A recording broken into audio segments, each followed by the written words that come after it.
I was silent the whole time. Here we go again. Let's try. Welcome back to the Combo Couch, everybody. Pasta Jarduli here. Everybody's yelling. Um, you were on mute. You were on mute. Well, I'm unmuted. As you know, ladies and gentlemen, I am here in Florida with my mom on vacation. Thank you very much, Lucky Burrito. She's in the chat and all our moderators. Let's do us a favor. Let's share this. Let's get it out there. Um, so, with New Year's resolution coming up, guys, I think a lot of us start looking at what our New Year's resolution should be. We start saying, "Yes, how you doing, Don? You got to turn it on. Can you guys hear me? Mel, can you hear me? Can you hear me? All right, Don, you got to turn it on. If you go to your settings, our guest is in the thing. Just go to your settings real quick. And I got you muted right now, and I have you off screen. So once I have you in, you'll be able to hear and you'll be able to speak. All right, perfect. He's in. All right. So welcome back to the Combo Couch, everyone. Pasta Chardula here. Wow. Anyways, as it should be, talking about New Year's resolutions, it's very important because you start to analyze, you start to think, how did I get here? What am I doing? Where am I going? What is my New Year's resolution going to be? My life got turned upside down, changed 5 years ago when I started the Combo Couch, just over 5 years ago with Fiorella Isabel. I tell the story a lot. We didn't know each other that well. We met in a restaurant setting in Los Angeles. She was on the Bernie campaign, so was I. We started talking. We said, hey, why don't we create our own show since the media is so bad? Why don't we create our own show where we can give grassroots candidates a chance to interview? That was in the progressive movement, the Bernie Sanders movement. And then maybe talk about foreign policy because it was so obvious that a lot of our progressive comrades, is what we like to call them, our fellow friends, were so ignorant and just so blind to what was going on outside our borders. So we started the Combo Couch 5 years ago. Now it's been a whole thing since then. As you know, we are now election integrity activists. We go and we observe elections overseas. I've been called the Trumper right winger for speaking at the American Project for the last couple of days. But at the end of the day, I think I do this, and I wanted to do this because I really just wanted to help save lives. I think there's so much confusion out there, and by design, it's been implemented that we just scream at each other and we hate each other and we cancel each other and we point the finger and we call this person a capitalist or that person a Marxist or that person a shit lib or that person a libertarian nut job or whatever the case may be. I've always been a people person. I've always been a chummy guy. So I thought I can use my talents as a people person to bring people together, to have conversations, to understand that that person across from us, our neighbor, is not our enemy. So when we book guests all the times, a lot of times we think, what do we do? Why are we booking this guest? Maybe we want to book this guest because it's going to be entertaining. It's going to be a lot of fun. We're going to get a lot of clicks. When I put this panel together, it wasn't about that. It was about getting people together with different ideologies in one room to have important conversations so we can provide clarity and understanding and maybe a path forward for us to just get along, to love each other. Because at the end of the day, I don't know about you, but I've always believed that there's a ruling class, whatever you want to call them, an elitist class, a predator class that's controlling us. And the number one tactic they use is to make sure they keep us all divided. But when we do get in these rooms and we do have these conversations, I think we find out more than not that we have a lot more in common than we do differences. So this is going to be one of my favorite show. I'm glad it's towards the end of the year. What a great way to close out the year with this awesome panel. And let's just have a conversation. Let's talk about our foreign policy. Let's talk about how maybe immigration leads to foreign policy. Let's talk about how we deal with certain ideologies that are different than ours when it comes to that foreign policy and how that all fits in. So let's get rocking and rolling, guys. We have 96 people already just matriculating into the room on the YouTube. Remember, we're over on Rumble now. Please click that link. We are on Rockfin. Thank you to all Rockfin premium subscribers. I also want to thank you guys this year because when YouTube kneecapped us, it was 2 years ago, we went running to Rockfin, and we wouldn't be here today if it wasn't for Rockfin and you people providing us support. So let's get into it, and let's have these conversations, these important conversations. I love everybody on this panel. Maybe we can find a way we'll be yelling and screaming at each other today and have some great conversations. Let's start off with one of my new friends over here. She is a Shaolin master and a fourth degree black belt with a brown belt in jiu-jitsu. Just kidding. Her name is Mel K, though, and she has the Mel K Show, one of the most awesome shows out there. She is an election integrity activist. And if you haven't checked out her show, please go over to Rumble. I would say she's a disgruntled conservative. Mel K, how you doing, Mel K? I'm doing great. I'm so excited to be here. We became pals this year, and it's been one of my favorite new friends out there to really talk about everything with, because, like you said, there's so many misconceptions. I myself do not believe that there is a party on either side. I think the Republicans and Democrats, it's a farce. Whatever it once was no longer exists. I am of the mind that there's a uniparty in Washington, D.C. that is functioning not for the people, by the people, but honestly for an oligarchy of billionaires and trillionaires that have, in my opinion, captured our nation and are really running everything from behind. And at this point, I look at the whole map and everything that's going on, and I just think we, the people of the United States, have to put aside our differences. We have to understand what you said in the lead-in, which is most of this. I believe that we're in a color revolution. It is very obvious to me in my assessment of what's been going on the last 4 or 5 years that our country has been infiltrated. We've been divided by every single thing that you can possibly be divided by, which is really a sense of confusion and chaos on every level. Nobody really, I feel like, really knows what they think. I talk a lot about Hannah Arendt and how she said that the best time for a totalitarian regime, which I believe is this elitist globalist class, to take over a nation is when everyone believes everything and nothing at the same time, when people think everything is possible and nothing is true. And I kind of feel like that's where we are. So I'm excited to be here because I feel like we have to open the tent to everyone and realize that the stakes for America as we know it are very dangerous right now, and nobody's going to come save us if we don't save ourselves. And that means what you said, meeting in the middle. What do we have in common? Where can we start a conversation that isn't pointing fingers or bringing up old stereotypes or picking groups? We have to go inside and be individuals, talk to each other, critically think, and find a strategy forward as a united people. You know, it's crazy because a lot of people said, wait until you meet Mel K. She's awesome. She's funny. She's pretty. She's loud. She's energetic. But the thing that really made me love Mel K was the fact that she was a conservative that actually, or a disgruntled conservative, whatever you want to say, a person who thinks for herself, but you actually know about the NED, don't you?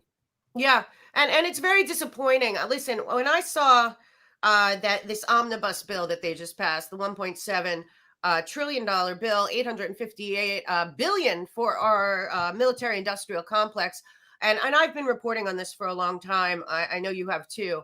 Like I said, I firmly believe that the Twitter files that are coming out, not that we didn't know, but I've followed the National Endowment for Democracy over the last 20 years and what they've done with the CIA and US aid money and all this money laundering, basically, to put in puppets all over the world that will do the dirty work for what I believe is really the most dangerous class, which is this multinational corporate stakeholder capitalism in bed with the banking cartel that I believe are usurping all of our nation's governments. They are skipping our governments, and they are going directly for the people through the corporations and the banks, and now AI and all of this. And if you look at these, this is not what was supposed to happen. You know, after the fall of the USSR, there was a lot of things that could have been done positive, and I feel like the powers that be that are still manipulating the world for their own gain, a very small group of elitists, are still going by the Kissinger, Brzezinski, basically Rockefeller Crown playbook, keeping every nation divided with this farce that is the United Nations. And I hope most people know the United Nations and World Economic Forum, they got together. It has been since 2008, but they got together with Agenda 2030. And everything that has happened since then, I believe, has been a move above our nations, above our Constitution, above our Bill of Rights, certainly affecting elections all over the world, to kind of make this great reset happen. I think they're failing, but I think they're failing because enough people are talking to each other that have different points of view and at least all agree that we don't want our sovereignty or our nation to be controlled by a elitist, to me, predator class. And sadly, our military industrial complex is the biggest problem right now, in my opinion. NATO should have been dismantled long ago. And as this farce that is this money laundering scam, I believe, that's going on in Ukraine and around the world, we have to understand that our media is deceiving us, and the rest of the world is not looking at it the way that the New York Times and some other people are telling us is going on there. And I just think it's up to the people to stop allowing this nonsense from our government, because all this money is being laundered right back to them and their military industrial complex contractors. Great way to introduce yourself and come on the show. You get a little taste of what Mel K is about. Let's bring in our next guest, because you did mention something, Mel K. You said you don't believe it's a two-party system. We use the term the two-party illusion, right? The two-party is just one party. This is professional wrestling. I think there's a lot to be said about, is Donald Trump in it? Is he not? The NED you mentioned, there's so many great things that you've talked about, and we're going to dive right into it. But the fact that there is a two-party illusion, I think that I have been pressing to go and say, let's go get into a third party. And we have actually the chair from that third party here today. Ladies and gentlemen, Angela McArdle, who is the Libertarian Party chair. She's also putting together a protest called Rage Against the War Machine on February 19th, where she is combining forces with the People's Party. Here is Angela McArdle. How you doing, Angela? Hey, I'm doing great. Thanks for having me. So, Angela, give us a little bit about what you're all about and what's going on right now with the Libertarian Party, because a lot of people have always said, man, I can't deal with the Libertarian Party. Their economic policies are a little bit crazy. They don't really have their stuff together. But we have new management in this party. And I had on Cynthia McKinnon on my show. And Cynthia McKinnon said, I've always looked into the Libertarian Party because there's a lot of things we agree with. There's some things we don't, but we have a lot of commonalities. And now they have something that the Green Party doesn't have. The Green Party doesn't have the ballot access. So why is the Libertarian Party the third party we should look at? Well, we are the largest third party. We are the third party. So let's start there. We do have ballot access consistently in around 35 states. In 2020, we had it in 50 states. So for context there, that means sometimes there are certain states where you've got to kind of get on the ballot access hamster wheel every time and regain it. But we do have the capability to do that, which is really exciting. We are all about personal and economic freedom.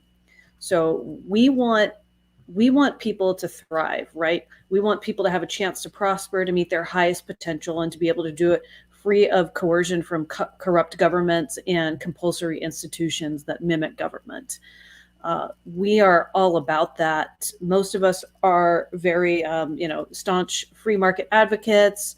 We are all about capitalism. We do have some members in the party who lean more like commune style, left libertarian kind of hippie vibes, and that's fine, as long as you're someone who wants to pursue your own life without controlling and coercing other people. Like, if you don't want to force people to make decisions at the point of a gun, you're okay with libertarians. That's really what we're all about. People have different lifestyles. We have members who are socially conservative. We have members who are more libertine. We have members who are gay, straight, whatever. That's not really we're not about deciding how you live your personal life. We're all about deciding that you can live your personal life the way you want, which I think is really great. It's a really empowering movement to be in. And one of the things that I found, especially under the new administration, is we have a really good sense of community. We are there for each other. We back each other up.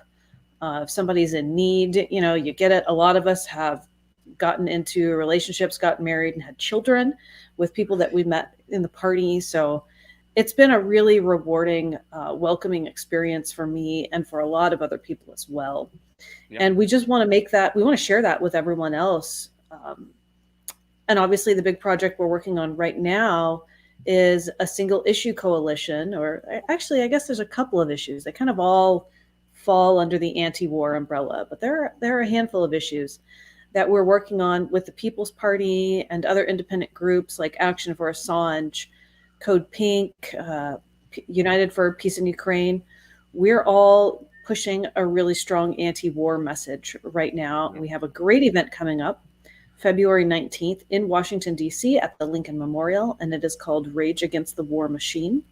And we are going to be having a bunch of awesome speakers there from the libertarian circles and also from the more left-leaning circles, people like Jimmy Dore, people who are advocates for the People's Party, people who are more into socialism and different economic theories. We're all coming together because we think that opposing nuclear war is sort of like the most important thing that we could do in our lifetimes. We're really concerned, rightfully so, about the United States intervention in Ukraine that happened back in 2014. And now we're sort of seeing the culmination of it with this obviously major conflict between Ukraine and Russia. And we are calling for, de-escalation. We're calling for abolishment of the CIA. We're calling for peace negotiations, since the United States screwed up some negotiations that happened between Ukraine and Russia not that long ago. And we want to see Julian Assange pardoned. Like, those are the things that we're really passionate about right now. And we love that there are other people who are in different political parties with different schools of thought who are passionate about the same thing. I think it's just so important, right? That we find common ground, that we can come together. And I want something better than a compromise, right? I want to put in the work to find a solution that really meets our higher values, because that's where I think we're always going to find points of agreement. That's awesome. Listen, a lot of people can sit here and go, oh, leftists are the ones, the progressives that were always anti-war. Not in our Congress. If you sit here and look at our lifetime when it comes to our Congress, Ron Paul, and that's what I kind of describe a lot of the Mises Party caucus people as like Ron Paul Jesuits of sorts. They share the same ideology when it comes to non-interventionist. Scott Horton out there doing a lot of work, got to meet him, a lot of great interviews. I think it's a very positive thing. But let's talk about our next guest and bring him on in, because it's very important. Because this particular guest, a great friend of mine, in a short amount of time, I've watched him for quite some time. He's a senior producer at CPR News. He also, I believe, does a show on KPFK. I can be wrong. He'll correct me when I come in here. He is considered a Marxist of sorts. I've been watching for a long, long time. Ladies and gentlemen, Don DeBar is here. Don, how you doing today, buddy? Very well. How are you? Don, why don't we jump right into it, because there's the misconception right now. What's going on in America, I think the biggest thing that's separating a lot of us, and those who are on the conservative side, my mom is a Trumper, a lot of the people we know, they hate these culture wars. And a lot of times anytime there's any of these culture wars, they point the finger and go, oh, that's a Marxist. Now, I've been down to the Global South for the last 2 years. I was just in Brazil. Before that, I was in Colombia. Before that, I was in Honduras, Peru, Nicaragua. Their form of Marxism is actually economics. And when it comes to their social issues, they're kind of conservative. They're very religious. They don't necessarily believe in gay marriage. They're not really down for abortion. So I think there's a misconception. Why don't you give us your definition of what you think a Marxist is, and sometimes the trick that's being played by the mainstream media and other groups to divide people? Well, first, thanks for asking me on. And I'm honored to hang out with Mel and Angela. This is great. I think it's a good place to start definition of terms. Not just for Marxists, I'll go to that in a minute for sure, but the term socialist, the term libertarian, the history of all of these things over the years, all of the symbology that goes with this stuff that's been inverted and bastardized. For example, just one simple thing, the fake divide between Republicans and Democrats, as if one is a left party within acceptable bounds and the other a right party in acceptable bounds. The left party should be red. That's the history of it. And yet it's blue, and the right party is red. The people who were anti-war, generally configured around the Democratic Party from the 1960s forward. That's not always the case, by the way, going back. And around the Republican Party, urged more a strong national defense, even an aggressive one. And that's certainly reversed. Excuse me. We're looking now at a situation where the only real opposition, for example, to World War III brewing in Ukraine at the U.S. instigation is among the most conservative members of the Republican Party in Congress. And this is something that, rather than people saying, well, you're a Trumper then and I can't talk to you, or that there's some fake thing going on, they don't really mean it. this is what you're supposed to be building coalition with. I agree with both of the other guests that, there's an intent obviously manifest and very well expressed to divide us all. Looking over the recent period, it was a very interesting development socially, politically, culturally in the United States and across the West, when the old class designations that people used that were first really crafted and or introduced into the political lexicon in the middle of the 19th century, classes that no longer exist in those forms were kind of abandoned. And when the Occupy movement, quote unquote, has its own problems, but articulated basically like 1% and 99%, expressing the fact that the bulk of us, the bulk of humanity, the bulk of Americans, the bulk of the people on this panel are on one side, and a very small group of people have all of the wealth and, more importantly, the power. Where I'd really like to kind of focus on as we discuss what's going on with these things and the things that separate us is that the most important item that we're talking about is where is the locus of power here? Who holds power? What's its nature? And how do we, it's hugely concentrated in a very small number of hands that allows a small group of people to control the political economy, both in terms of actual state apparatus and other forms of state, such as large corporations, media, and all of this. We have to try to find where that is and then find a way of, I hate to use the word redistribute because I know it offends some people, but to find a way of in essence, not having a small group of people have a huge amount of power that is arrayed against the rest of humanity, because that's the situation that we find ourselves in now. And if we are going to argue over forms of change for that, rather than getting to the essence of that thing, we're going to fail. Don, that's a great way to segue into the question, because I want to talk about, a little bit about Latin America and our foreign policy. A lot of people say that who is pulling the strings? I think some of us are looking at now we use the term globalist, right? And I think there's a lot of people say, oh, that's a fake term. That's not a term. It's just capitalism. It's whatnot. It's like, no, I think it's important to establish that there's a small group of people within our society, within the world, that are globalists, that have a global agenda, whether it be capitalism, whether it be socialism. This is a predator class that really doesn't care about us, and no matter what, they're going to control us. But the problem is, I think, is that on the left, a lot of us are getting duped. A lot of our friends are getting duped by saying, oh, this is about capitalists, and the capitalists want to take over because they're so rooted in what's gone down in Latin America and socialism, where on the conservative side or the America First side, they're told that it's the communists, that it's the Marxists who are trying to take over. How do we square that circle and make sure that we understand that it's not really about ideology, and the only ism is elitism, which is that small group who holds power? How do we do that? Because, I still hear people blame around this neck of the woods. I'm in a conservative stronghold over here in Boca Raton, Florida, and all my mom and her friends, they're still blaming Marxism in China. Right. So how do we square that circle? Okay. So first of all, you have to look at, again, the question really is one of form as opposed to substance or essence. Okay. And now I'm talking like a Marxist, I guess, or in any event, like a Hegelian, but this is true. There's the ways that things appear, and then there's the way they are. And the way they are, their nature, is what determines how they'll behave over time, not the way they appear. The appearances change your jacket, change, your hairstyle, whatever. You're the same person, and you're going to do the same things. If you were to accept the propaganda, the portrayal of what the Soviet Union was, for example, that prevailed in the United States and in Western Europe, that it was a totalitarian state and that all power rested with a small group of the elite party members who had control of the pinnacles of society, the state, the industry, the means of production, the culture, all of the elements of society were in small hands.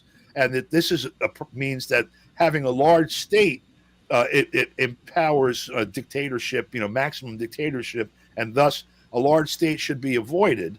You then would have, on the other side of that argument, someone talking about No state allows monopoly capitalism with large corporate forms and the same group of characters basically pulling the same set of strings, only the strings are maybe blue instead of red or have some other thing. You have, in essence, the same mechanical processes going on. And see, the problem is that my problem in formulating an understanding of the world, to the extent I have one, nobody's claiming that actually, but over the years was that, and I think it partly came out of going to Catholic schools and being raised as a Catholic in my very young days. As much as we looked at science as science, and we're seeing this with medicine right now, as a matter of fact, there was actually a sense of science as if it were religion. And so Marx's scientific approach to history and to analysis of society became, in my view, ossified catechism for too many people that took a 19th century analysis to try to explain 20th century phenomenon. And what ended up happening, oh, and by the way, of course, you had two hostile camps in the world, regardless of who was right, wrong, or indifferent.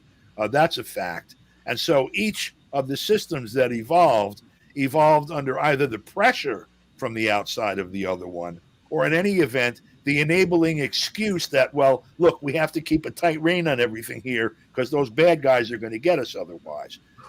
We have to start looking at how is it that if you were to create the perfect society that had a small group of people on top, corporate, government, whatever, and everything worked very well, the fact that that power was concentrated in one place would make it a magnet for every sociopath on the planet to try to grab the reins of power for whatever. I don't know what motivates people to do that, but history tells us that that's what happens. And what we have to figure out is a way to create structures that are impervious.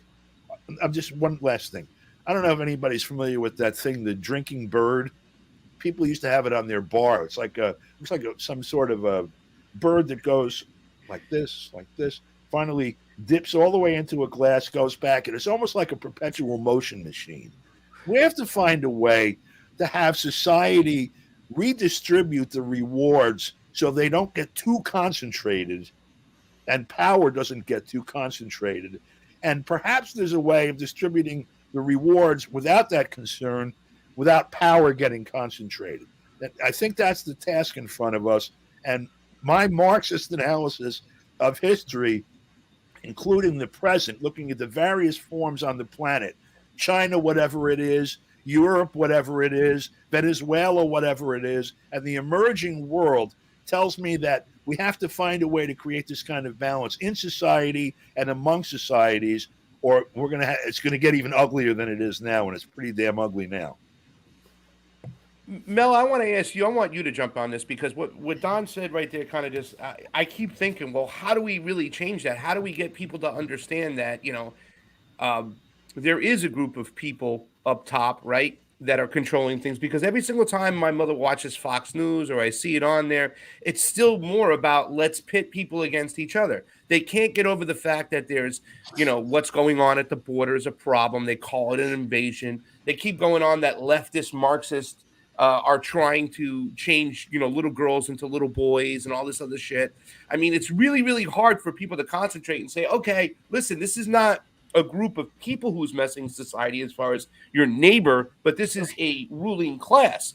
So how do we get people on that mindset to say, hey, listen, whether they're Marxist, communist, socialist, whatever, at the end of the day, there's us, and them. Yeah. Well, my feeling, what I feel is going on right now is we are in what the great Satanist who ran our psychological operations somehow in the military for decades, Michael Aquino, called a mind war. We are in mind wars right now. We are in a psychological situation where it's order out of chaos. It's pitting people against each other to the point people don't even know what they're fighting for anymore. They just know that they have a problem with the next guy. The real, what I see going on here, and I am one of those people who believes that there's a globalist class that is manipulating everything. In our country, there is, in my feeling, an oligarchy of billionaires and honestly trillionaires.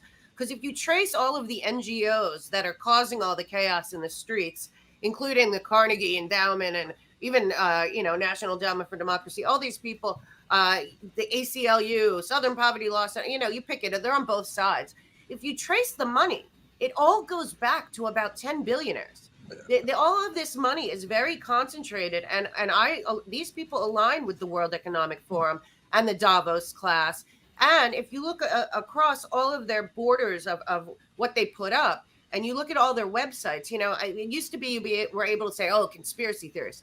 Well, if you go to the World Economic Forum website, and you go to the IMF website, and you go to the World Health Organization website, and you go to the UN, Our Common Agenda website, and the World Bank and the BIS, you're going to see all the same language. And this language is talking about a global governance, which has nothing to do with our governments. And what I believe has happened here, mainly because of some big Wall Street bankers that were too involved. I believe what happened in 2008 was on purpose. We are still dealing with it. Instead of people being held accountable, they actually got way more power. And we have this public-private partnership that sounds really good until you realize, no, it's a very small group of people like BlackRock and Vanguard and State Street that are also in bed with the World Economic Forum and the Council of Foreign Relations. And it takes me back to JFK basically warning the entire planet that there was a monolith, a group of people that wanted to enslave humanity, control our natural resources, and basically have what they have now, which they're implementing if people are looking through this monstrous military defense bill, is a digital track and trace slave system where these people control it. And if you listen to their leaders like Noah Harari and Klaus Schwab and other people that are now about to have their January meeting, where Zelensky again is the main speaker like he was in 2019, well before the war, when they talked about rebuilding Ukraine after a war that hadn't happened yet, he's going there again to kind of tell the world, we're on the right track for the future somehow. And all of this comes down to money. It comes down to greed. It comes down to power. And I really believe that the American people don't realize that our country has been captured, because when I look at this, I look at a Larry Fink and I track where his hands are all over this world and how deep he is into the Biden regime, and his meeting before the COVID or Biden with going direct to the people. And you kind of look at what he's saying and what these people are saying, especially this small moneyed class that's pulling the strings, in my opinion. What they're basically saying is the Constitution, the Bill of Rights, the sovereignty of nations is old news. Like, forget that. We're just going to do it our way, and we're going to use technology, and we're going to use our stakeholder partners, and we're going to use ESG scores and all of this, and we're going to just manipulate the people directly. Because also, if you look in the executive order about the IRS and some of the other stuff coming out, there's so much AI in there, and the question has to be, who's controlling the AI? And I am looking and I'm seeing that this globalist class that meets in Davos and talks about how they're going to change the world, that has the big picture on all their websites is strategic intelligence for global governance. So I just really think we have to start being honest about that. We, the people of the United States, allowed a billionaire, trillionaire class that's aligned with these people to usurp all of our entities. And I think on top, and just to finish up where I think we are and what I think is going on right now, is I think the American people are waking up on all sides because, Pasta, we went to an event for election integrity. There were Democrats, Libertarians, Republicans, people that don't vote, that were all just there being like, who is running our country? And that's the problem. Most people have no idea. And I fully believe that our country has been usurped. And as for the globalist or left and right, I believe that both Bushes, Obama, and Clinton were all working towards the Agenda 2030 goals, and that we have to really start there and dismantle it from that level. Because those goals, if you read through them, they are not about, better environment. All of us want to solve pollution and all these developing countries that somehow have been developing since the 40s. Why aren't they developed? There's just so much going on. And as we keep kicking the can down the road to the next group of people that go into the swamp of DC, nothing changes. It just we keep losing more liberty and more freedom. And the Patriot Act was terrible, but I suggest everyone look at what they just passed this past week, because it is the Patriot Act on steroids with AI. And Eric Schmidt is back there running the Department of Defense and AI. And this is really a travesty what just happened this past week. Thank you so much. That was so freaking awesome. It's funny though. I noticed that you didn't mention Trump in those list of names when we talked about Bush and whatnot. We'll get to that later. Hold on to that. But Angela, let me bring you in here too as well, because I know for a fact one of the issues I have with a lot of the Libertarian Party and my business partner Fiorella, she'll knock heads with some of the Libertarian Twitter people or whatnot. And the other day, I made a call to New Hampshire to start yelling at some people saying, hey, man, you just put communists and pedophiles in the same sentence. At Freedom Fest, we saw not Ron Paul. I said Ron Paul's here, and all the Libertarians were like, where? And I'm like, I'm sorry, it's Rand Paul. And they all went together. Like they were so disappointed. I said the wrong fucking Paul. Excuse my French, but that is true. But he wrote a book, and it was a book signing for the case against socialism, which once again to me is making us concentrate on the isms, which is about pointing the fingers at our neighbors. How does a libertarian square that circle when you have so many people, right, within your party that can't stand socialism, that can't stand communism? How do we let other people who, like Don, who are a Marxist, to come along and join that party when we're so vile to the other parties or the other ideologies? Well, probably the first thing that everybody needs to do is start treating other people like human beings. And it is challenging. I will admit it is challenging because social media and internet culture really incentivizes us to rip each other apart because, quite frankly, it's fun. It's fun. You get like a dopamine hit when you embarrass someone, when you own them on the internet. I'm guilty of it too. If you're clever, if you're funny, you're really incentivized to do that, which can be challenging. But yeah, you got to view people as human beings. And then we should also take a step back. And I think Melke touched on this really well. You should look at who's really controlling things, who's pulling the strings, and who's pushing the narratives that you don't like. So for libertarians, it would be who is pushing the socialist agenda that we're so upset about.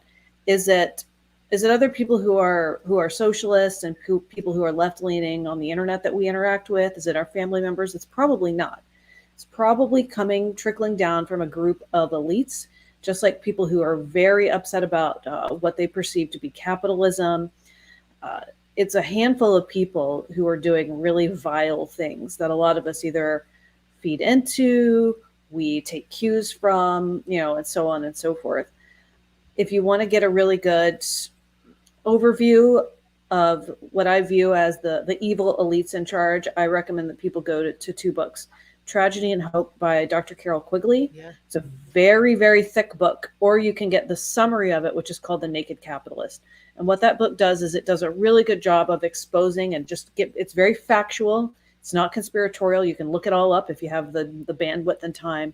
It explains, okay, so these people that we think of as being on the right, the Rockefellers, those kinds of guys, these are the bad things that they did. And it removes your association with them and the right. And then it'll look to people on the left, and it'll look at the Rothschilds, the Soros, those types of people. It does a really good job of dismantling myths like the Jews are in charge, the communists, the capitalists. It's like, no, it's these group of bad people. And these people have been doing bad things for a long time. I think if we were to start to reframe issues like that and to look at who's really pulling the strings and who's really ruining our lives, it would take a lot of the teeth and venom out of the way that we interact with people who we believe have opposing views. Now, certainly I want free markets. I want to see industries deregulated. I want people to have affordable insulin. I don't believe that government coercion is the best way to do that. But I think that we should start that conversation with our shared values. What do we want? Well, we want people to be alive, right? We want people to be healthy. We want people to have accesses to resources, and we want them to be able to get those things, So some people want, everybody should get it for free. Okay. I think it should all be affordable. It should be attainable, especially if it's a numerous, plentiful resource. And I think that's the direction that we should have conversations in. We should start with values and then go through what are the barriers to people getting that. And I think that we need to maybe kind of contend with a little bit of naivety. in these conversations, like, how do we really contend with human nature? Do we believe that we just need the right people in positions of power? Or can we recognize that we need to put up safeguards, like abolishing certain institutions that allow people to suck up power and maintain it over others under the threat of violence? And to me, that's government. And what institutions are safeguards against other evil institutions? To me, I view that as family and community. So that's how I like to have these conversations with people. I think it's so much better to have an authentic face-to-face conversation too, than to just zing each other online. Yeah, and you're muted. Yeah. Hello. Thank God. Don, thank you so much. I keep renewing Yeah. myself over here. Like I said, I was a little bit under the weather. Yeah, Well, I'm good. I'm that ready. was all, I think that was all great. And I think we should just dive a little bit further into this. Angela, I know that, let me put this back up. Angela, I know that you just recently had a baby. Congratulations, by the way, to Angela for having a baby. And if you got to go at any time, we understand that. I think we're going to run a little bit extra. Are you guys good on time to go maybe an extra 20 minutes or? Yes. Yeah. I'm I'm good. good. I'm good for about Cool. 20 minutes. Let's do that because I think this is just a fascinating conversation. Yeah. Don, I'm going to let you respond, or if you want Yeah, to kind I'd of like to. piggyback I'd on like to. anything that was just said. Yeah. But also, too, I want you to dive into something because this is really important because I want us to get to Latin America because we've spent some time there. And when I go down there and when people go, oh, socialism's bad, it's like, well, about a couple weeks ago, we had an interesting panel with Jimmy Dore and Dave Smith. And before the show got started, Dave Smith said some stuff that just made me want to cry. I was so happy. And he had talked about that, well, Castro was only a communist because he was forced to be a communist. And at first he wasn't a communist. He was actually, he kind of portrayed himself as something different until his alliance with the USSR was so heightened that he then eventually called himself a communist. Now, what I'm getting at over here is that when I go down to the global south, when I went to these countries, I see collectivism.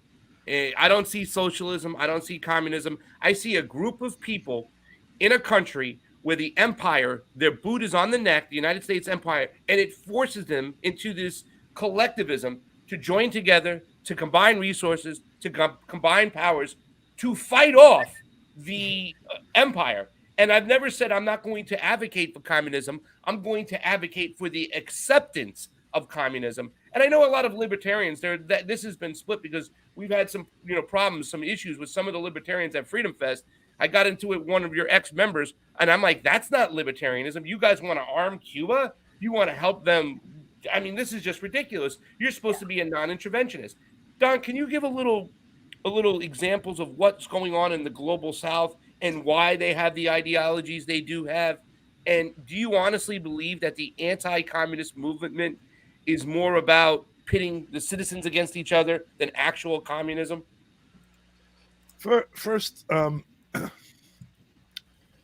it was interesting listening to the two previous descriptions of things. I'd be amazed how much we have in common. The condition that Angela describes in terms of the goal, like where there's plenty and such, this is actually the goal of communist parties. Communism, under the under a Marxist-Leninist definition, communism is a final stage of human evolution, where the means of production has been acquired by the people and become so productive that the maxim, from each according to his ability to each according to his need, can be realized. It's a land of plenty, of milk and honey, where people don't have to work because machinery does everything, that people have evolved with the society because they've had control of their lives for so long that they've figured out how to not have these people are sitting on their behinds doing nothing. These people are doing all the work. These people get a lot. These people get a little. But rather, in essence, and literally right now, utopia. Utopia, of course, meaning nowhere. This is something that, in general terms, is actually something that could be realized probably in a generation here in the United States. And in any event, anyone that actually understood Marxism, that calls himself a Marxist, would have heard in what Angela said. That's where I'm trying to go. That's what we want. And another question having to do with what I raised before. You have, the states that they call communist states, they had communist parties in power. That model, where you have a central committee that makes policy, it sits on top of a bureaucratic class or whatever, a management class that operates the economy, the government services, self-defense, security, all of that stuff. This, of course, became a magnet. Certainly, if you ask people that lived in the USSR at the time, they felt that, restricted a lot. Forget what the reasons were. That's what actually was there. If you have that model or this model that we have here, and the state power is democratically controlled, and I mean literally, not you used the F-bomb before, I'm going to call bullshit. Not the bullshit forms of democracy that we have now, where they pick two puppets and we get to pick one, maybe, or they might cheat on that too. But actual self-government, if we had control of the apparatus of the state democratically, so it's not in opposition to us, but an expression of our will, that's a different model, and that's the essence. The problem is, and it was said, either Mel or Angela or both mentioned it, that these structures tend to produce the other outcome. And there has to be a way to set these structures up so that you don't have a small group of dictators, whether you call them monopoly capitalists or party cadre or whatever, but rather people at work have control. Okay, socialism, bad word for libertarians, for example, to me, and to Marx, by the way. Socialism is the working class has control of the means of production, as opposed to an owner class. And if you look at the evolution of classes over the last 150 years, and maybe use, just for general argument's sake, the model that they used with Occupy, what you're talking about basically is that the means of production, which has also expanded by now to include culture and everything, the whole McGill of our society, being owned and managed by the whole members of society. That would actually be socialism in the 21st century. Now, that requires a whole lot of, first of all, political changes that are not going to be easy to achieve. You can see right now that just the mere threat of alternate models developing on the global scale has produced a group of people in power here that are willing to risk World War III to prevent it from happening. I mean, this is true right now. And it's a real risk, and it scares the hell out of me, and it's something we've got to deal with. But when you're talking about in Latin America, and I was just talking with Mark Sloboda yesterday. I'm doing, by the way, at KPFK, I'm one of the 6 news producers for their Drive Time News. They just set up a new news program. They asked me to help them get it going as a volunteer. So I've been doing a story every day and a little tech assistance. And yesterday I spoke with Mark Sloboda about the budding relationship between Russia and Iran. And we got to the kernel of it, which is that you have all these nations around the world, that have been isolated and targeted with sanctions by the United States, that have in essence forced alliances across whatever barriers existed between these countries just for survival. We see, for example, China doing outreach around the world to countries and saying, we don't care what your political system is. I mean, compare that to Mao and a couple generations back. We don't care what your political system is. We don't care how you run your own country. We want to do business. It's going to be good for you, and it's going to be good for us. And we know you have issues needing development instead of just having the blood sucked out of your country. We're willing to do that. And the same thing has been happening along the SCO, the Belt and Road Project, the Shanghai Cooperation Organization, all across Latin America, CELAC, Mercosur, all these different groups where they were targets and or victims of U.S. foreign policy and saw that their only alternative was to look to their side and make alliances and to build themselves. And I think a parallel dynamic. I'll be a Marxist. I'll say there's a contradiction in the society that's producing this new outcome. And I think that that's something that we have to, A, understand and just accept as a reality, and B, figure out how to employ it to build something that is, sort of dictator proof. I don't know what other term to use. Mel, let me let you jump in there too as well. Thank you so much, Don. That was awesome. Mel, Yeah. I didn't get to Don. Don didn't get to comment on this. So he went down to the Global South plenty of times. I think the last time he smoked a cigarette was in Havana years ago, right? That's right. That's right. So I mean, I'm going to Havana in March, right, to observe their elections. I'm going to Argentina, whatnot.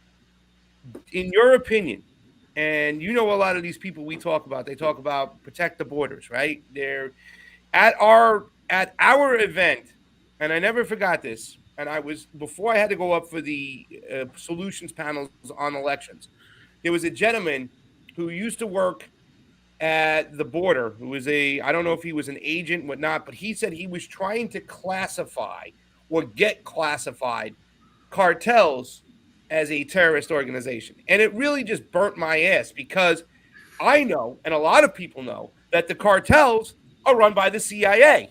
They're run by the FBI. They would cease to exist if they weren't around. In other words, we know that the CIA, and we learned this from the Iran-Contra scandal many years ago, they're still doing.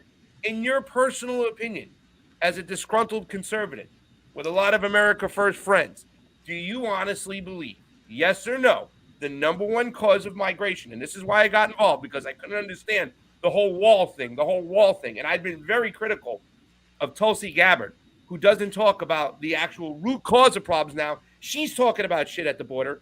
Do you honestly believe, after looking at the NED and all these other things, that our foreign policy is the root of the problem when it comes to migration to the United States? Yes or no? And if it's a yes, why? And if it's a no, why?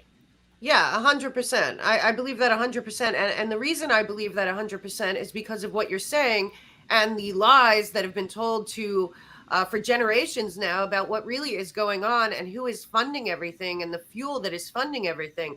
The guns, the drugs, the resources that are being stolen all over the planet, the loans you can never pay back, the debt slavery model that all these nations that have been sucked in by the IMF and other programs, USAID. Listen, the real truth is, I believe that the bigger picture here is the United Nations and all of their spokes that go out, including our own, like I said, USAID and other things that go out and co-opt nations. And, they don't hide it. What happened at the last COP27, but the one before that, is that Bloomberg and Kerry and Gore and our oligarchy is up there with the Crown and all their oligarchies talking about a natural asset class, a new Wall Street, that they are basically saying, and this is going to be coming up, they're going to announce it in September in New York City, our common agenda through the UN, where they are going to say that this same elitist class that has infiltrated almost every free nation or every nation that wants to be left alone, but they've come in through creating the problem, coming in with the solution, putting in puppet dictators.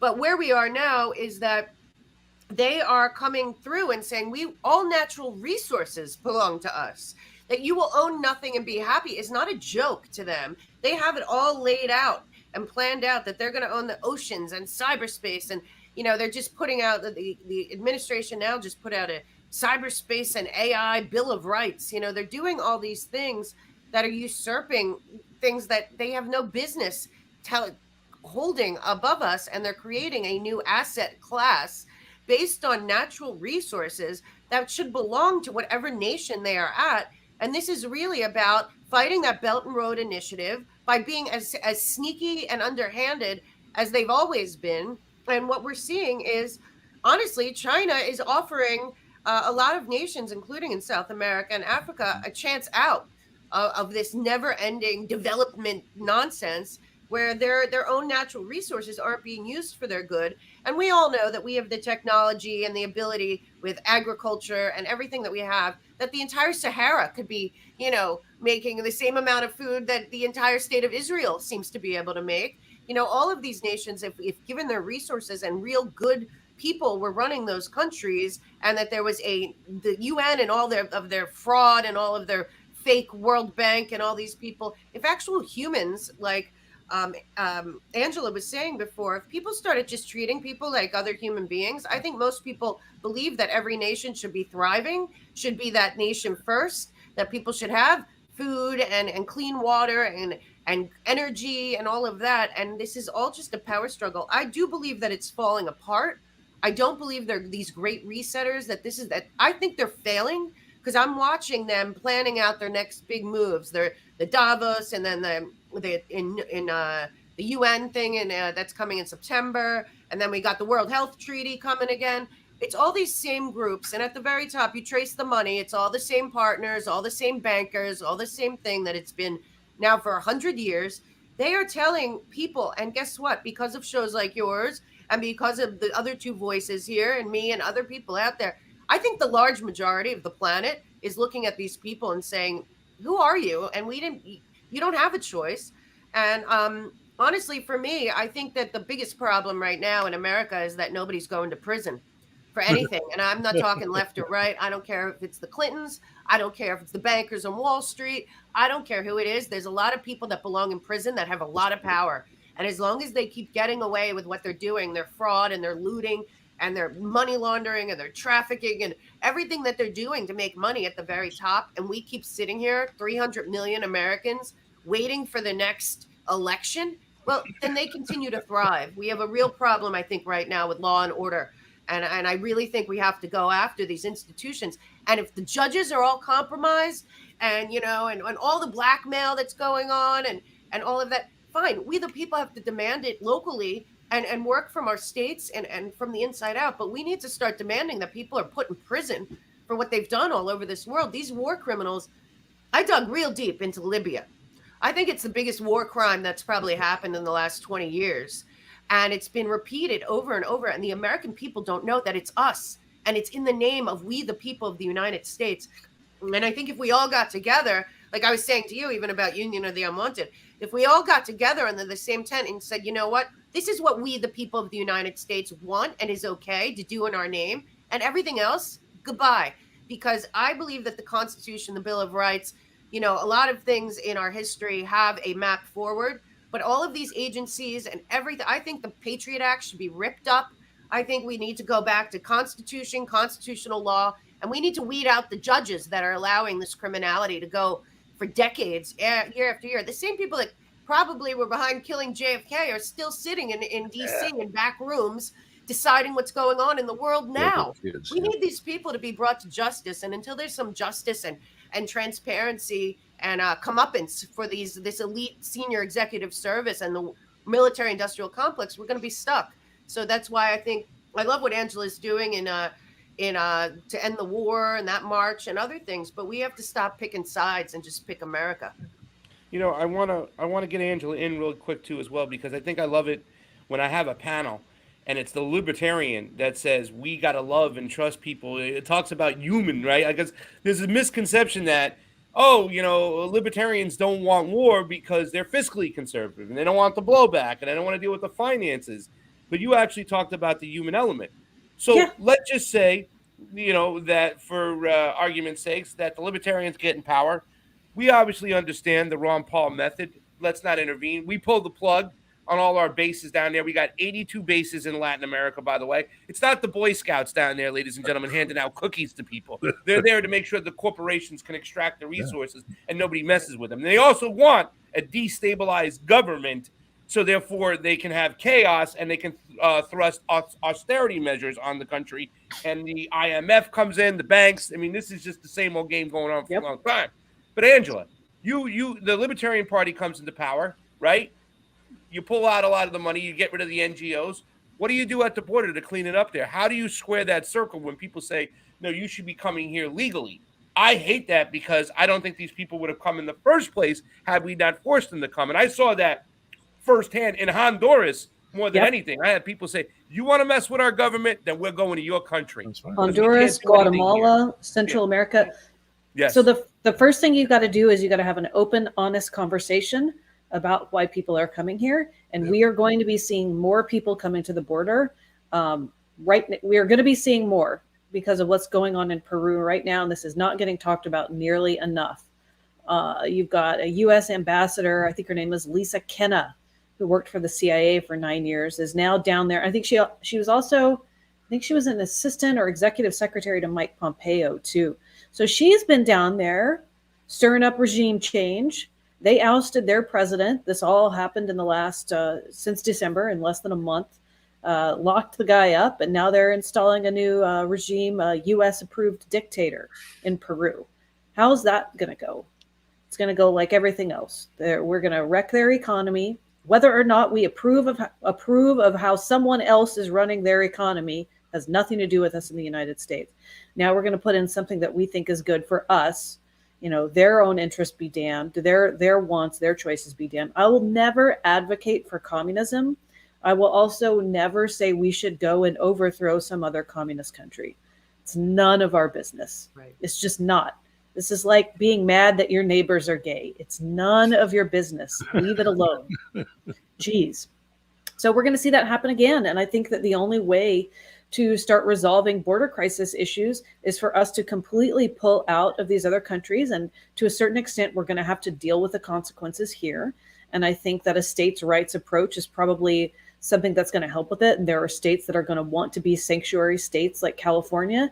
And it's their business if they want to take people in, if they want to house immigrants, if they want to do welfare for people, let them.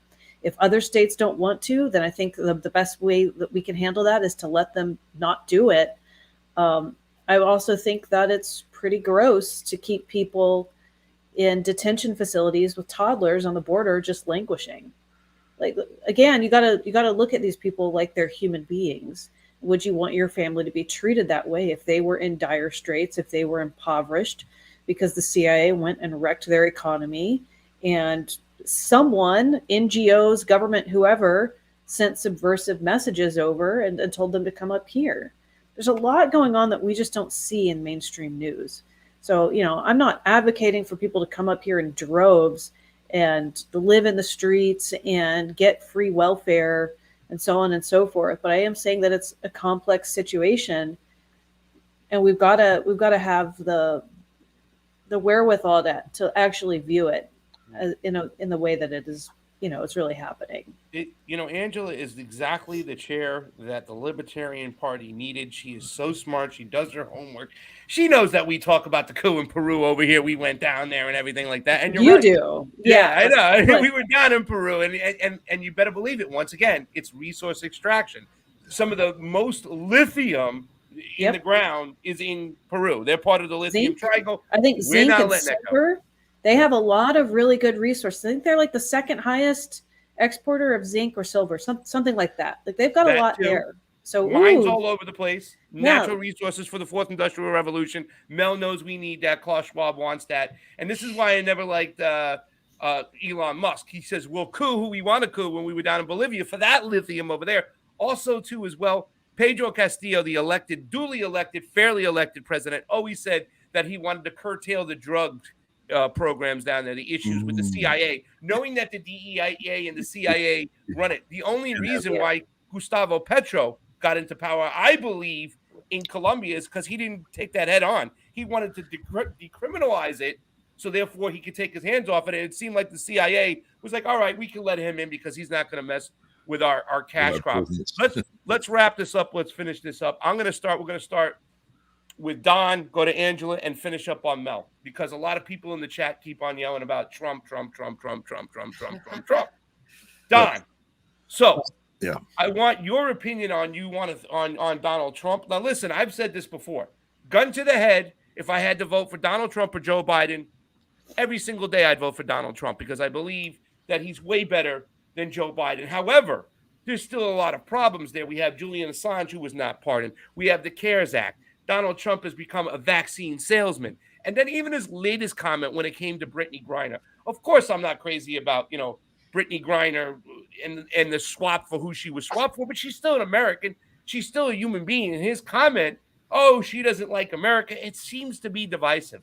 What are your thoughts on Donald Trump moving forward? Do you think he is part of the whole cabal? You think he's a lone wolf? Or any opinions you got about him? Okay. I think that those are maybe the wrong questions. And give me the right ones. I think that we're talking about tactics instead of strategy, really. Okay. So it's 2015.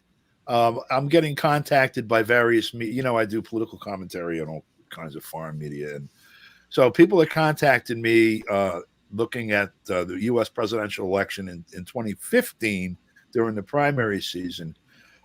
For my opinion, and the view among most foreign media that I spoke with was that we were looking at two dynasties.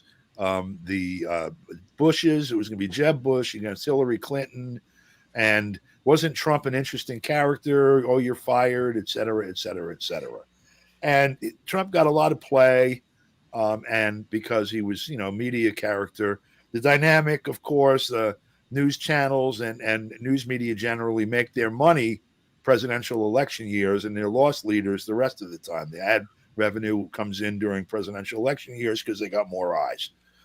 Trump was perfect for that, so they floated him up. We heard also that the DNC, Hillary Clinton and them, were also trying to promote Trump because they thought he was the easiest one to beat. We see then all of a sudden this phenomenon present itself. Sanders gets lifted up neck and neck and actually beating Clinton in primaries. Trump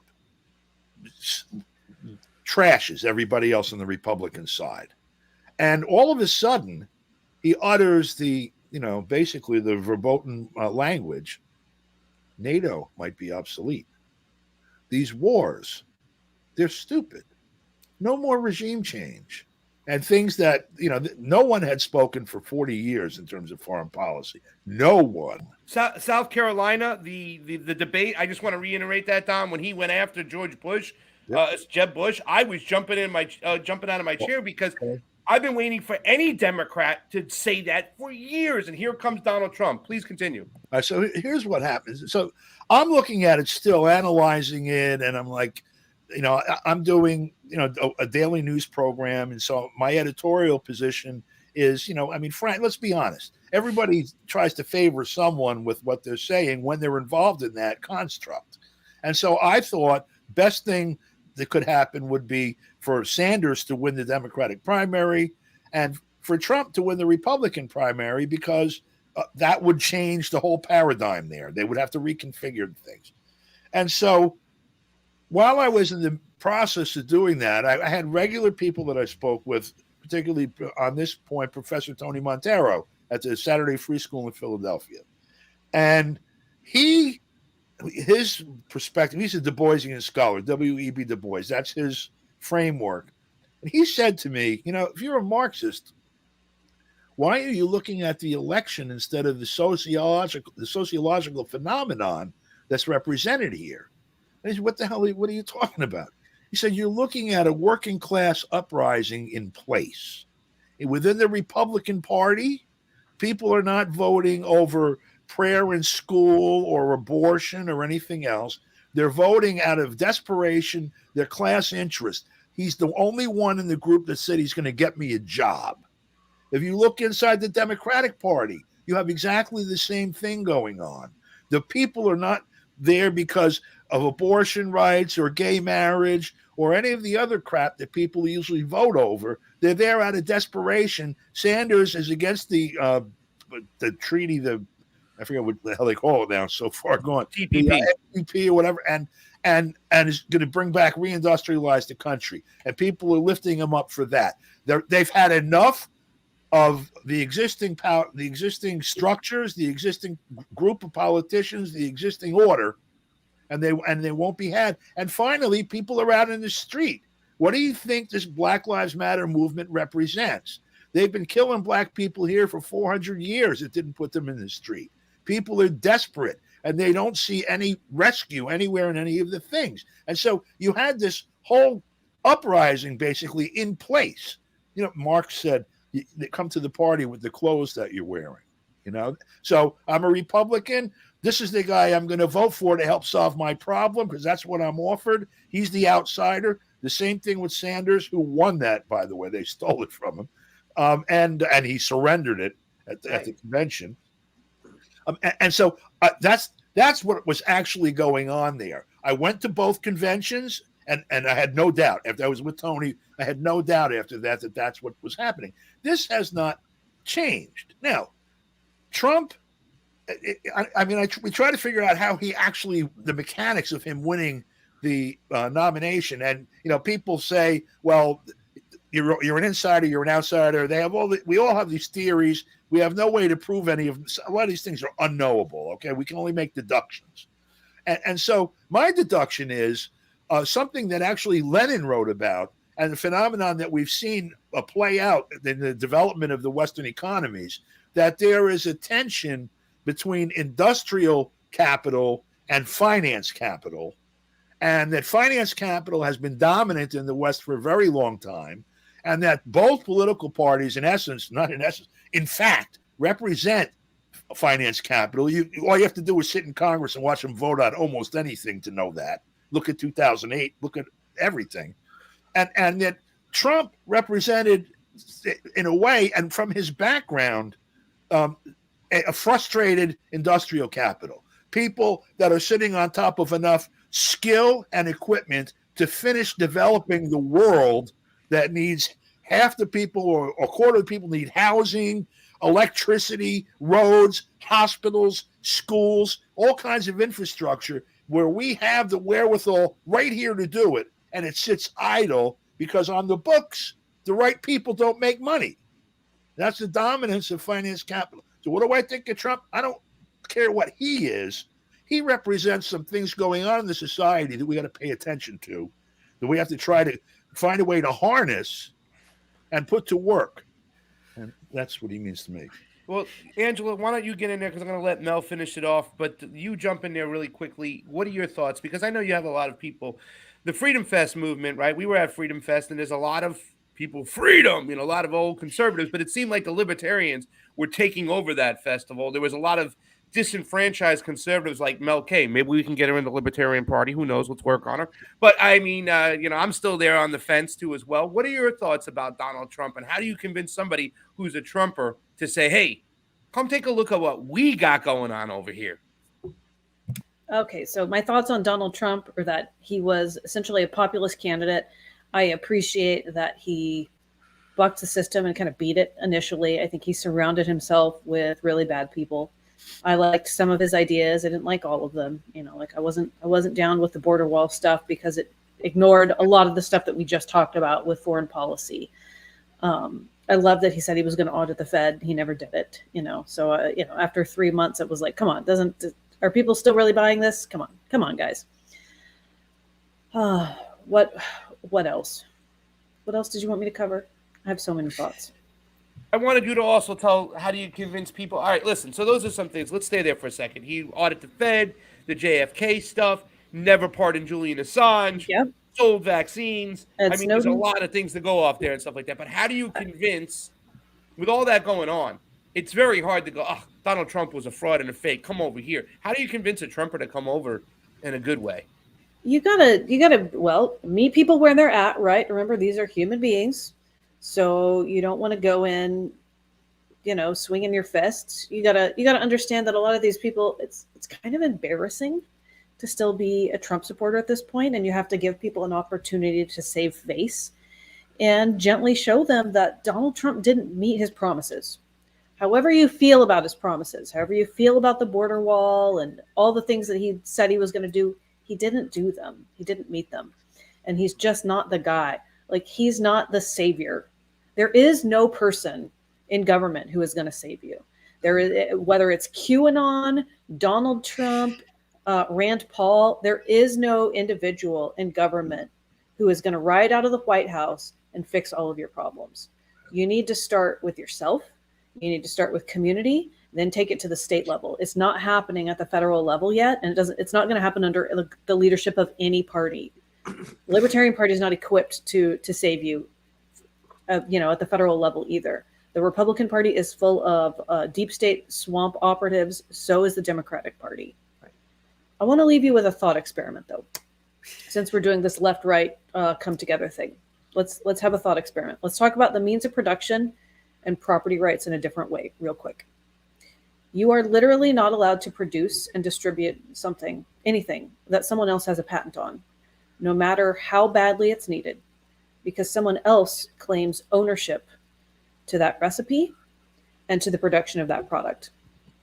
Removing federal regulatory monopolies and intellectual property laws that prop up basically 90% maybe of corporate markets in medicine, for example, would deliver the means of production back to the people.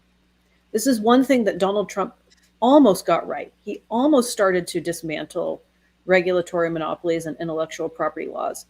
Didn't quite get there, but it was something that he looked at with the FDA.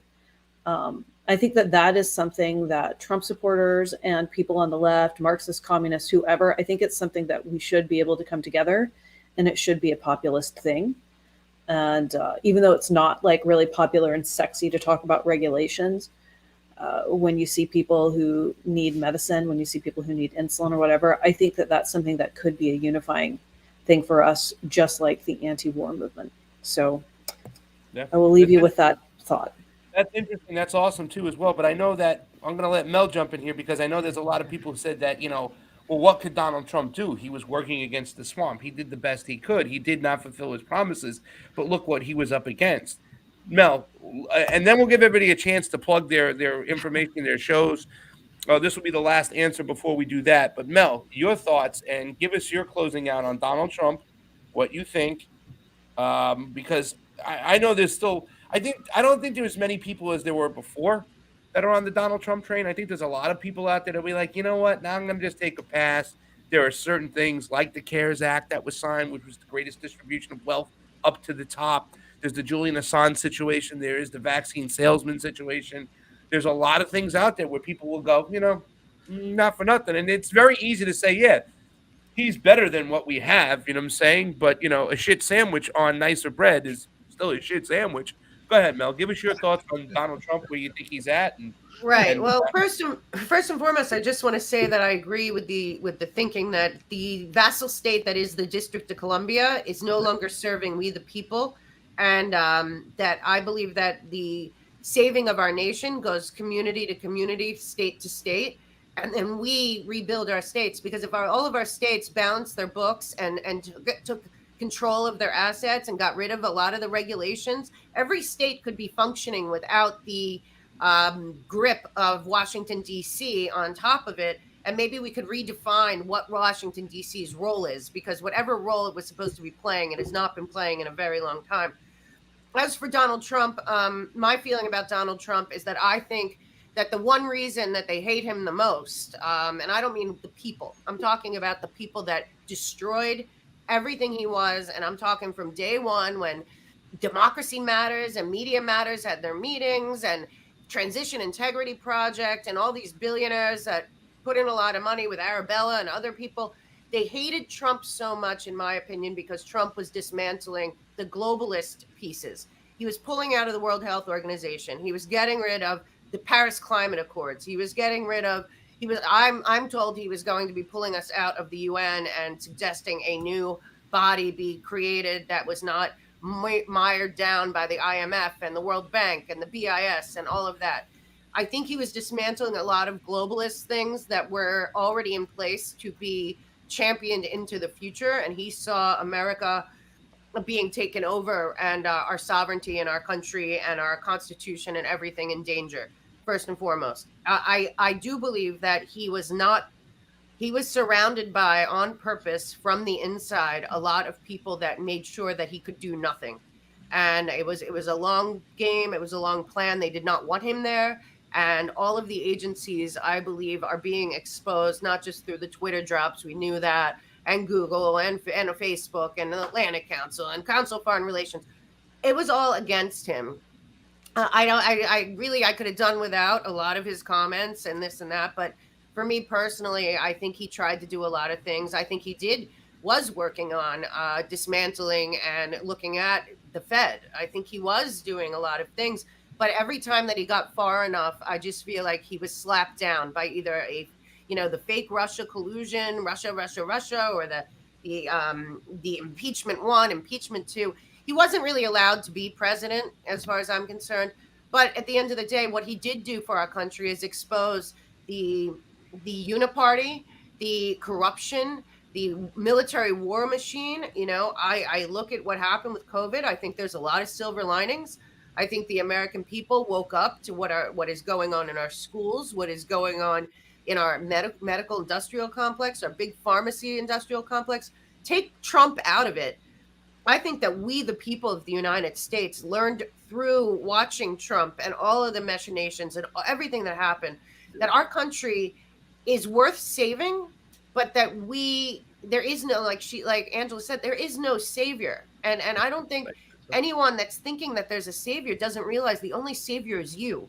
I feel like people have to really look inside themselves, and say there is no party, there is no group, first and foremost. And second, I don't know if anyone right now going in as president of the United States under any circumstance has any shot of doing anything in America, because that entire apparatus in Washington, D.C. has been usurped. And our government is not functioning in any way where I believe anyone that becomes president can do much of anything unless we weed out the entire system and start to rebuild it in a way that makes sense and that isn't fraudulent and isn't filled with, for reasons of national security, everything's blacked out. We can't find. I have all this tons of CIA, FBI files. They're all black. I think the American people need the truth, and we need to know what happened behind Trump's back, because it's not Trump. It's going to be every president, like it has been since JFK, that is being usurped and manipulated by a globalist agenda and billionaires that are making profit off of America fighting each other and destroying our country and the rest of the world.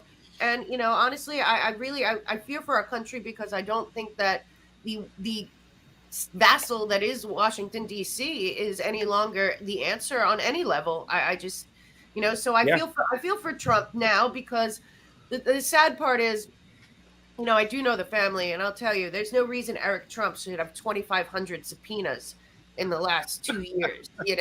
There's no reason that these people should be, let that family move on, but what they're doing on the other side, and it's so insane, they're making him into a tragic hero, into a tragic figure, where people are feeling like, look at what they're doing to him, look at what they're doing to his family. Move on, then move on. But right now, I just don't think anyone that goes into Washington, D.C., unless we really, really reform everything. Like, I think we should just have a lottery, and people have been picked for 2 years or 4 years to go in there from all walks of life, and throw up our hands and be like, let's just start over. But I honestly, I don't think any president has power, and I certainly don't think Donald Trump had much either. Interesting points, ladies and gentlemen. That is great. Let's wrap this show up, because, we'll start with Don, because, Mel, it is, I believe, Marxist theory, and correct me if I'm wrong, Don, to blow it up, and if it ain't working, and try something new. So when people say, we got to get rid of this shit, I'm like, well, hey, you sound like a Marxist. No? What I want to plug really actually is, what I've been talking about, and this focus on power as being the nut to crack to figure out what, where everything else shakes out. It comes from an idea that I encountered with someone who has a website. It's called helpunclesam.org. There's a sketch of this idea. It's more than a naked sketch, but it's a sketch, and it really is like an excellent starting document for people to hash around. Honestly, find the contradictions, turn them inside out, but see if we can't find a way of digging ourselves to the kernel of what's the location of power, and how do we, make it not be in opposition to humanity, but rather one of its tools accessible to everyone in one way or another. And so, again, it's helpunclesam.org. The person who wrote the idea's name is Wendy Joy Welsh. You can find her on Facebook under Wendy Joy Welsh. There's a thing, that's her Forbes artwork at the beginning of it also. And by the way, please contact me about this February event that you're doing with the war and anything else you're working on. I'm all in with all of it. and I'm going to be participating in this conversation too. And thank you. I see you young folks here. I have so much I'm like the word quelling. I actually have hope. So thank you for this. Thank you very much. And you can find me on Facebook, Don DeBar. You can see how to spell it at the bottom. At Twitter also. And then I have a YouTube page, youtube.com/Don DeBar. Interesting conversation. Thank you, Don, too, as well. And if you'd like me to come on KPFK and talk about what's going on in Brazil, Anytime. You got it, bro. I want to put the full court press on this thing. I do not like what's going on. We didn't even get to Ukraine and China right now, and I believe that and see, for me, the problem is who Donald Trump surrounds himself with sometimes is a real big problem. The Bannonites, and the Jack Posobiec's, and I know these are friends of ours. Nico House is a good friend with Jack Posobiec. You just interviewed Jack, but I do not like what's going on with this anti-China mentality. I don't understand where it comes from to really think that China is pulling all the strings here. It's scary to me. I hear a lot of the same rhetoric that I heard about Iraq, back in the days, that I hear against China, and it just really is scary to me. I think that, unfortunately, for a lot of the America First and the conservatives, China has become to them what Russia was to the Democrats. And I think instead of looking outwards, we need to look inward. But let me let Angela McCardle, let her do her wrap up. Tell everybody where they can find you, where they can go and stuff. I'll put some stuff up as you're speaking, including your tweeter. Go right ahead. If you want to hear more about the protests that we're doing in DC, if you want to get involved, you want to attend, we would love to have you. It's rageagainstwar.com. We are fundraising right now to make sure that we have enough funds to pay for a stage, get speakers there, logistics, so on and so forth. You can find me on Twitter at Angela4LNC Chair. I'm also on Patreon, patreon.com/Angela McArdle. And if you're interested in learning more about the LP or you want to join our party, you can visit lp.org. Thanks again so much for having me today. Hey, I haven't got my invitation yet. And I don't know about you, but, maybe you got Nick Brana jumping in there with People's Movement, trying to get with the Libertarian Party. I was the first anti-war leftist. What do we call ourselves? The anti-war left. That was talking about joining forces with the Libertarian Party. True. So I want some love there. I can get out to DC Credit. and have some fun. All right, Mel K, I love you. My election integrity friend. It's been amazing. I think we're going to be doing more shows together. Hopefully. We are. We didn't even get to China. We didn't even get to so many things. But we have your show to do it. We have my show to do it. Please tell everybody where they can find you, because my crowd has never heard of Mel K, a lot of them. I know. And, I want them to hear more. We need to start getting in the rooms with people who think differently than us and have these conversations. So please tell everybody where they can find you. Yeah, I'm Pasta. No, not just that. I want to invite you on to talk about China, because that is true. I was just at America Fest with the people you're talking about. I go the Reawaken tour. I work with General Flynn and other people all over the country. I go to small groups, big groups. As you know, I believe that we have to open the tent to everyone. And like Angela was saying, and Don was saying, this has to be a team effort and finding where we meet in the middle. So I'm very excited to be here.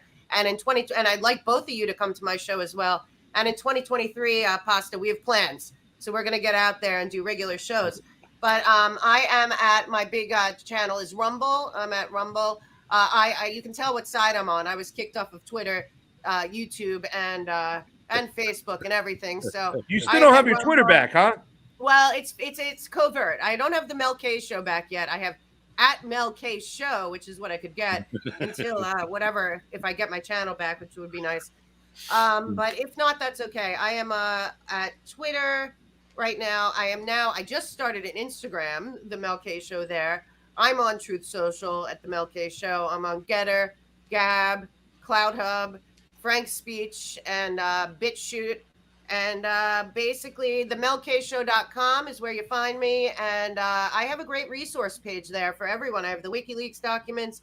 I have a ton of FBI D-class, a ton of CIA D-class, a lot of open secrets and following the money. And that's what I do the most, is I follow the money.